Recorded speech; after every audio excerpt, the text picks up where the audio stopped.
Hello दोस्तों, देखिए आगे क्वेश्चन प्रश्न नंबर 1 है सभी खंड कीजिए। ये खंड बा का है। खंड आ जो आपको हम करा चुके हैं 20 प्रश्न उसमें था, बहुविकल्पी क्वेश्चन था। ये है इसमें 6 क्वेश्चन है, सभी खंड करने हैं और 2-2 नंबर का है, 6 दूनी 12 नंबर का। तो का है प्रश्न स्पष्ट कीजिए कि 3 गुणे 5 गुणे 7 प्लस 7 एक भाज्य संख्या क्यों है? हमारा प्रश्न यही है कि 3 गुणे 5 गुणे 7 प्लस 7 एक भाज्य संख्या क्यों है? सबसे पहले इसे हल करते हैं, फिर आगे देखते हैं। देखिए, ये गुणा के रूप में है प्लस 7 है, 7 कॉमन लेंगे तो ये 7 बाहर आ गया, यहाँ 3 गुणे 5 बचेगा और प्लस और 7 जब बाहर आ गया, यहाँ पर 1 बचेगा। क्योंकि 7 गुणे 1 हम कर सकते हैं, तो 7 कॉमन लेंगे तो 1 बच जाएगा। अब देखिए 7 कॉमन हो गया तो 3 पचे ये 15 हो गया प्लस 1 हो गया और 15 1 कितना हो गया 16 और कोष्टक के बाहर कोई संख्या रहता है और कोई चिन्ह, कोई निशान नहीं रहता है, तो हम यहाँ गुणा मानते हैं। तो 16 सत्ते कितना हो गया 112। 112 एक भाज्य संख्या है। 112 भाज्य संख्या है। क्यों भाज्य संख्या है? क्योंकि जो है यह संख्या 1 और स्वयं के अलावा अन्य संख्या से विभाज्य है। 112 1 और 112 से तो कटेगा। 1 और 1 स्वयं यानी 112 के अलावा अन्य संख्या से भी कटेगा, 2 से कट जाएगा, ठीक है ना? इस तरह से आप 7 से काट सकते हैं और 4 से कट जाएगा और 8 से कट जाएगा, तो कई संख्याओं से ये कट रहा है, 1 और स्वयं के अलावा, इसलिए ये क्या है? भाज्य संख्या है। तो भाज्य संख्या की परिभाषा यही होती है, 1 और स्वयं के अलावा किसी अन्य संख्या से कटे, वो भाज्य संख्या होती है। तो पूछा था भाज्य संख्या क्यों है? तो यहाँ पर बता दिया गया, ठीक? अब अगला क्वेश्चन देखते हैं। आपको स्क्रीन पे दिख रहा होगा, खा नंबर है, यदि काट A बराबर 7/8 है, तो 1 प्लस साइन है ब्रैकेट में, फिर दूसरे ब्रैकेट में 1 माइनस साइन है अपान 1 प्लस कास है, फिर 1 माइनस कास है। इस तरह से हमारा प्रश्न है, तो काट ए का मान दिया 7/8, तो इसका मान ज्ञात करना है। तो देखिए 1 प्लस साइन है, 1 माइनस साइन है। यहाँ पर प्लस, यहाँ माइनस और ए और बी, ए, बी यानी हमारा अगर एक कोष्ठक में a प्लस बी होता है, a माइनस बी होता है, तो a स्क्वायर माइनस बी हो स a square minus B square हो जाता है। तो यहाँ a स्क्वायर मतलब 1 का स्क्वायर होगा तो 1 ही होगा और साइन है b की जगह पे, तो क्या हो जाएगा? Sine square. उसी तरह से नीचे भी है 1 प्लस कॉस है, 1 माइनस कॉस है। ये क्या हो जाएगा? 1 माइनस कॉस स्क्वायर हो जाएगा, यानी a square minus b square का फ़ॉर्मूला नीचे भी बन जाएगा। 1 माइनस कॉस स्क्वायर के बराबर क्या होता है? साइन स्क्वायर होता है। 1 माइनस साइन स्क्वायर बराबर क्या होता है? कॉस स्क्वायर होता है। क्योंकि sine square plus cos square बराबर 1 होता है। ये किस आधार पे हुआ है? क्योंकि हम जानते हैं कि sine square a plus cos square a बराबर क्या होता है? 1 होता है। तो यहाँ से अगर 1 माइनस साइन स्क्वायर होगा तो कॉस स्क्वायर हो जाएगा, ठीक है ऊपर और 1 माइनस कॉस स्क्वायर होगा तो क्या आ जाएगा? साइन स्क्वायर आ जाएगा नीचे। इसी फ़ॉर्मूले से ये यहाँ पर आया है। तो कॉस स्क्वायर बटा साइन स्क्वायर ये क्या हो जाता है? कॉट स्क्वायर और कॉट का मान दिया 7/8 तो 7/8 इसका स्क्वायर हो जाएगा क्योंकि स्क्वायर यहाँ पर है। तो 7 का स्क्वायर 49 और 8 का स्क्वायर क्या हो जाएगा? 64 यानी हमारा आंसर कितना आ गया? 49/64। अगला क्वेश्चन हमारा स्क्रीन पे दिख रहा होगा। गा नंबर है, 2 घनों जिसमें से प्रत्येक का आयतन 64 सेंटीमीटर क्यूब है के संलग्न फलकों को मिलाकर एक ठोस बनाया जाता है। इससे प्राप्त घनाभ का पृष्ठीय क्षेत्रफल ज्ञात कीजिए। तो घन है और 2 घन है जिसमें प्रत्येक का जो है आयतन दिया है 64 सेंटीमीटर क्यूब है। तो माना घन की भुजा क्या होगी? क्या है? ए माना गया है, ए सेंटीमीटर। तब आयतन ए क्यूब बराबर 64 और जब a निकालेंगे तो यहाँ इधर क्यूब है, इधर क्या हो जाएगा? घनमूल आके बन जाएगा। तो घनमूल निकालेंगे 64 का 4 गुणे 4 गुणे 4, 4 चौक 16 चौक 64 यानी त्रिक बना करके एक बाहर ले लेंगे, यानी a का मान कितना आ गया? 4। a क्या है? भुजा है। जब a भुजा निकल गया, ये क्या है? घन है। जब 2 घन को आपस में जोड़ते हैं, जब 2 घनों को आपस में जोड़ेंगे, तब यह घनाभ बनेगा। तो क्या बन जाएगा? यह घनाभ बन जाएगा। तो उसमें लंबाई क्या हो जाएगा? a प्लस a यानी 4 प्लस 4 बराबर 8 हो जाएगा। उसके बाद b यानी चौड़ाई वही रहेगा और ऊँचाई भी वही रहेगा 4-4 सेंटीमीटर। तो घनाभ का क्षेत्रफल क्या हो जाएगा? सूत्र हमारा होता है 2 ब्रैकेट में LB plus BH plus HL। तो L क्या है? लंबाई है, B क्या है? चौड़ाई है, H क्या है? ऊँचाई है। तो L का मान 8 है, बाकी सबका 4 है। तो सूत्र में यहाँ रख दिया गया है 8 गुणे 4 यानी L गुणे B हो गया प्लस 4 गुणे 4 BH हो गया प्लस HL यानी 4 गुणे 8 हो गया। तो 8 चौक 32 यहाँ पर, उसके बाद 4 चौक 16 और 4 अठे 32, बीच में प्लस लगा है। इन दोनों तीनों को जोड़ेंगे 80 आ जाएगा और 8 दूनी 16 160 यानी घनाभ जो बन रहा है 2 घन को जोड़ने पर 160 सेंटीमीटर क्यूब आ गया। इस तरह से हमारा घ का आंसर हो गया। ठीक? ग वाले का आंसर हो गया। अब देखते हैं घ। अगला क्वेश्चन देखिए, घ नंबर है निम्न आंकड़ों का माध्य ज्ञात कीजिए। यहाँ पे वर्ग अंतराल दिया है, बारंबारता दिया है, तो माध्य ज्ञात करना है। तो यहाँ पे देखिए वर्ग अंतराल 10, 20 इस तरह से है 60, 70 तक। मध्यमान ये यहाँ से निकला वर्ग अंतराल से, बारंबारता ये प्रश्न में दिया है। उसके बाद Fi इंटू xi निकाला गया है, क्योंकि माध्य जो होता है वो होता है सिग्मा Fi xi बटा सिग्मा Fi होता है। तो सबसे पहले हम सिग्मा Fi ये तो दिया गया है, इसका योग कर लेंगे। सिग्मा का मतलब योग होता है और सिग्मा Fi xi यानी Fi xi का Fi xi का जो गुणनफल है इनका योग यानी आपस में गुणा करके। तो देखिए ये तो प्रश्न में दिया गया है, ये प्रश्न में दिया गया है, ये निकाला गया है। इनका मध्यमान यानी दोनों को जोड़ करके 2 से भाग करना होता है या इनके बीच में जो संख्या होती है 10 और 20 के बीच में 15 है और 20 और 30 के बीच में 25 है। इस तरह से इसके बीच में 35, यहाँ 45, यहाँ 55, यहाँ 65 हो गया।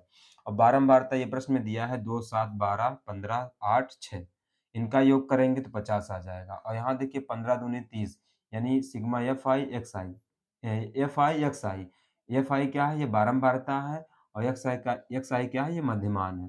दोनों को आपस में गुणा करना है, 15 दूनी 30 हो गया और 15 सत्ते कितना हो गया? 25 सत्ते कितना हो गया? 175 हो गया और 12 से 35 में गुणा करेंगे 420 आ जाएगा और 15 का 45 में गुणा करेंगे 675 आ जाएगा। 8 का 55 में गुणा करेंगे 440 और 6 का 65 में गुणा करेंगे 390 हो जाएगा। इसका योग करेंगे सिग्मा Fi यानी Fi का जो है सिग्मा का मतलब योग करना है, तो कितना हो गया 50 और यहाँ पर 21, 30 आ रहा है। इसका योग करने पर जो सिग्मा Fi xi है इनका योग करने पर 31, 30 आ रहा है। तो यहाँ पर क्या है सिग्मा Fi 50 है, सिग्मा Fi xi बराबर कितना है? 21, 30 है। तो माध्य क्या होता है? सिग्मा Fi xi बटा सिग्मा Fi होता है। इसका मान क्या दिया? 21, 30 यानी 21, 30 बटा इसका मान 50 हो गया। 0, 0 से कैंसिल हो जाएगा और 5 से भाग करेंगे 213 में, तो 5 चौके 20 और यहाँ पे 13, तो 5 दूनी 10 और 5 छक 30, दशमलव लग जाएगा। यानी माध्य कितना आ गया? 42.6 आ गया। ठीक? इस तरह से हम जो है इस प्रश्न का आंसर क्या देंगे? 42.6। अब देखिए स्क्रीन पे आपको दिख रहा होगा, अंगा वाला प्रश्न है।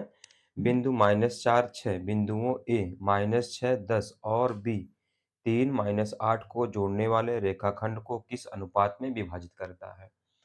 तो यहाँ मान लेते हैं बिंदु ये -4 जो 6 है, A और B को, ठीक है? जोड़ने वाले रेखाखंड को m1 अनुपात m2 के अनुपात में क्या कर रहा है? विभाजित कर रहा है। तो विभाजन सूत्र से यानी विभाजन फार्मूला क्या होता है? एक्स वाई यानी x का मान क्या होता है? m1 into x2 plus m2 into x1 बटा m1 प्लस m2 होता है। ये x का मान हो गया। y का मान क्या होता है? m1 इंटू y2 और प्लस m2 y1 अपान क्या होता है? m1 प्लस m2 होता है। तो इस तरह से x और y के मान हो गए। अब x के मान क्या है? -4 यहाँ पे दिया गया। y का मान क्या है? 6 है। और जो हम निकालेंगे इसे a और b से, यहाँ पर x1 y1 होगा, ये x2 y2 होगा और फार्मूला हमारा क्या है? m1 गुणे x2 होगा। x2 कितना है? माइनस x2 कितना है? 3 है। m1 गुणे 3 प्लस m2 गुणे और यहाँ पर x1 है। x1 कितना है? -6 बटा m1 प्लस m2। m1 अनुपात m2 निकालना है।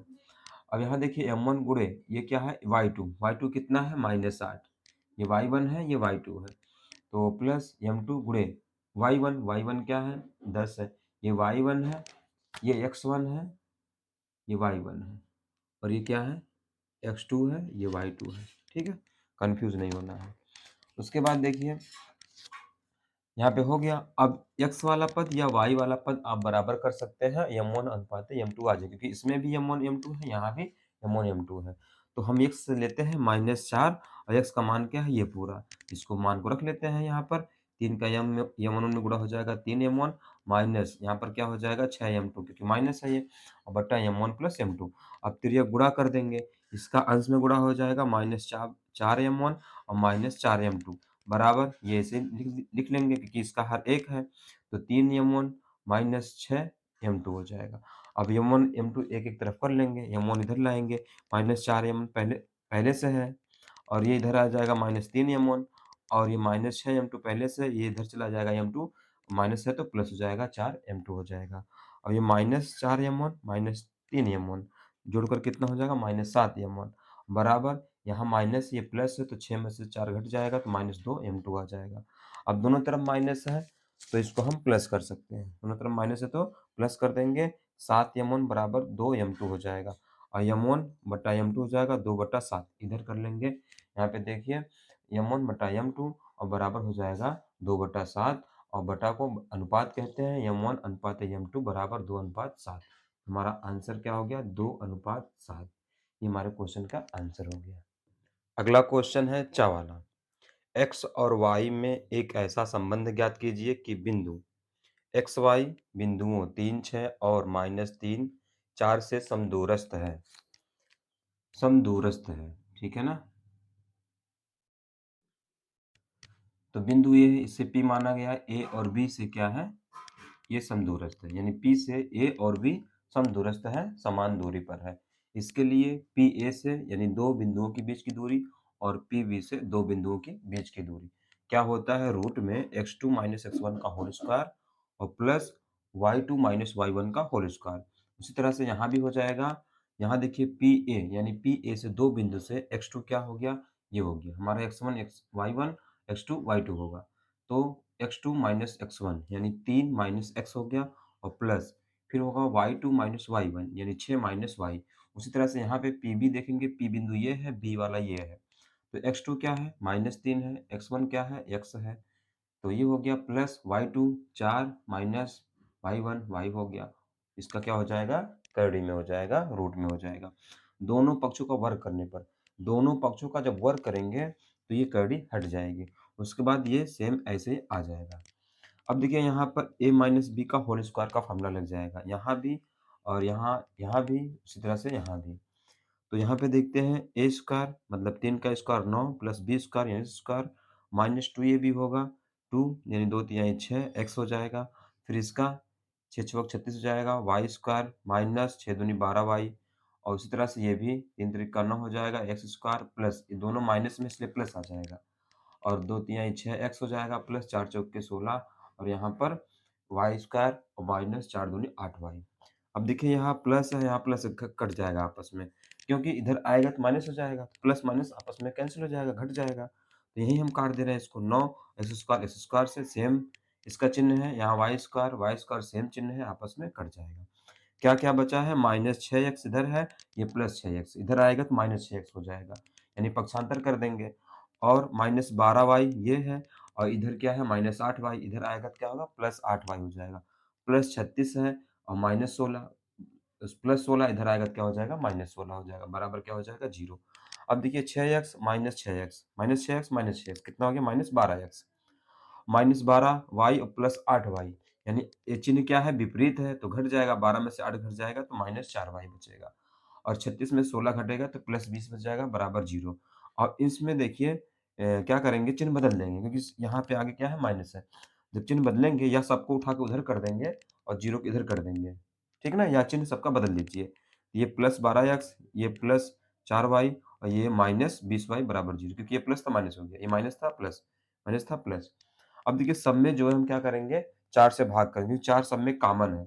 4 कॉमन है तो दोनों पक्षों में 4 से भाग करेंगे। इसमें 4 से भाग करेंगे तो 0 हो जाएगा, इसमें 4 से भाग करेंगे 3 आ जाएगा 3x और यहाँ 4 से भाग करेंगे तो y बचेगा, कार्यक्रम 4 और यहाँ 4 से भाग करेंगे 4 पच्चे 20 यानी -20 होगा, -5 होगा लेकिन उधर ले जाएँगे तो +5 हो जाएगा। तो हमारा जो संबंध बताया है, संबंध पूछा था x, y में क्या संबंध है?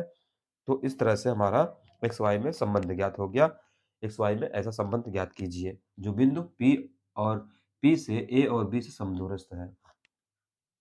ठीक इस प्रकार जो है हमारा आंसर 3x + 4 3x + y = 5